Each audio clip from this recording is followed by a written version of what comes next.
Today, G7 leaders meet in Japan. A search for missing children in the Colombian jungle. Italy considers leaving China's Belt and Road Initiative. Syria's President Assad returns to the Arab League. And the US makes a $3 billion miscalculation. From TLDR News, this is your daily briefing for Friday, the 19th of May, 2023.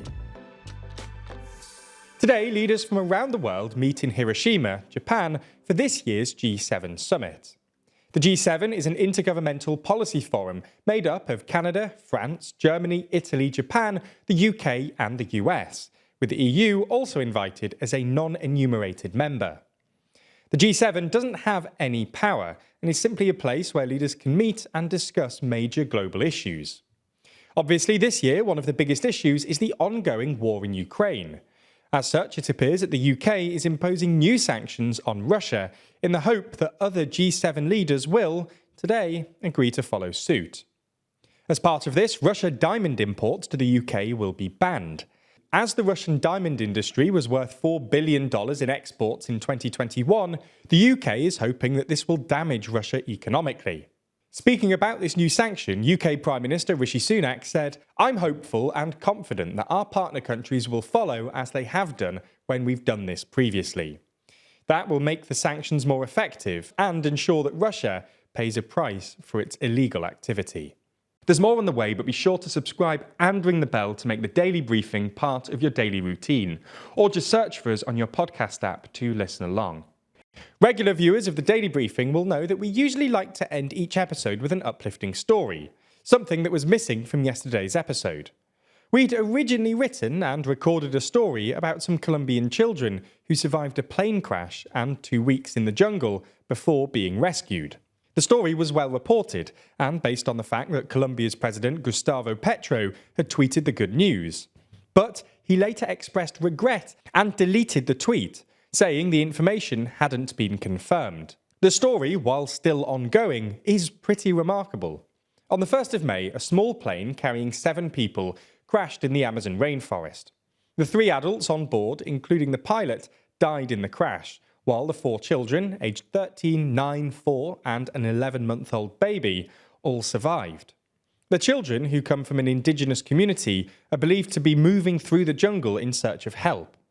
Search and rescue teams have found evidence of the fruit the children have been eating to survive and improvised shelters from leaves and branches. Planes, helicopters, sniffer dogs and more than 100 soldiers have been involved in the ongoing search. Teams have even broadcast from helicopters a message recorded by the children's grandmother urging them to stay in one place. So that's what's happened in Colombia. Let's move and discuss what's been happening in Italy. Italy is preparing to leave China's global infrastructure program, known as the Belt and Road Initiative, 4 years after becoming the first and only G7 country to join it. Italy's right-wing Prime Minister, Giorgia Meloni, has not taken a final decision yet. However, the general consensus is reportedly that it's a matter of when and how, not if. The decision is not an insignificant one, and it would put Meloni alongside other Western leaders like US President Joe Biden, who are concerned about China's rising influence. Meloni is at a meeting of the G7 in Japan this week, where she's likely to signal her intentions. The Belt and Road Initiative has seen China invest in infrastructure projects in 150 countries around the world. As such, supporters of the initiative in Italy have warned that pulling out would be damaging to Italian businesses and trade. If you want more content like this from TLDR, then make sure you check out Nebula, where each week we release a roundup of what's been happening in Westminster in our series This Week in Parliament. Syria's President Bashar al-Assad has landed in Saudi Arabia to attend an Arab League summit for the first time in more than a decade, ending his regional isolation. Syria has been suspended from the bloc and Assad shunned by regional leaders since 2011, when he launched a violent crackdown on anti-government protesters. Countries like Saudi Arabia, that had previously armed and supported rebel groups trying to bring down the Assad regime, have in recent years pushed for Assad's rehabilitation and reintegration in the region, as it's become clear that he's here to stay. They also want to engage with the Syrian government to crack down on the drugs trade coming out of Syria and enable the return of refugees to the country. But the ending of Assad's isolation has not been welcomed by everyone. The US has condemned the move and said, "We don't support normalization with the Assad regime, and we don't support our partners doing so," adding that sanctions will not be lifted. Opponents of Assad inside and outside of Syria fear that if he is rehabilitated without conditions, then the chances of a genuine political transition in Syria will be slim to none. For more on this story, we released a full video on the TLDR News Global channel a few weeks ago about the wave of diplomatic normalization happening in the Middle East.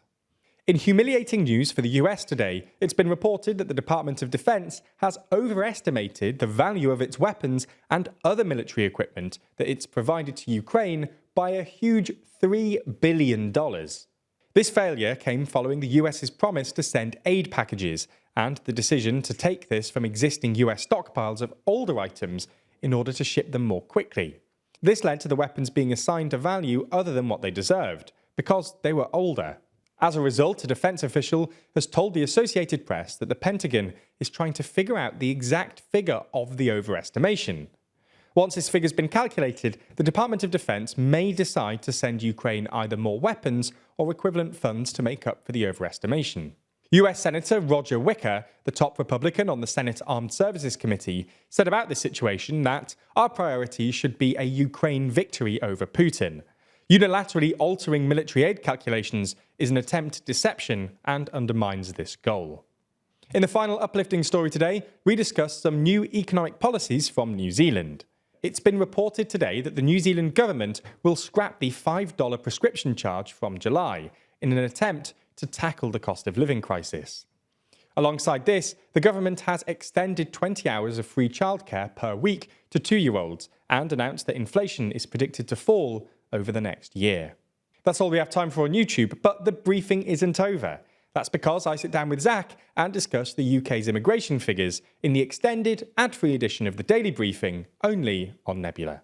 That's the streaming service we're building with a bunch of our creator friends, many of whom you're likely to be already watching. That means that by signing up, you not only get an extended ad-free daily briefing every single day, you also get to watch exclusive and ad-free videos from the best educational creators on YouTube. That's things like Real Life Law's incredible Modern Conflicts, which breaks down contemporary disputes around the world, Neo's Underexposure, which beautifully dives into complex and shadowy topics you've always wanted to know more about, or Extremities from Wendover Productions, which uncovers some of the world's most remote places. All of these are only available on Nebula, just like our extended daily briefings and a whole bunch of other exclusive TLDR content which never comes to YouTube. If you want to sign up, use the link in the description so that they know you came through us. That helps us out a whole lot, as does watching on Nebula more generally. So thanks for signing up, and we'll see you on Nebula.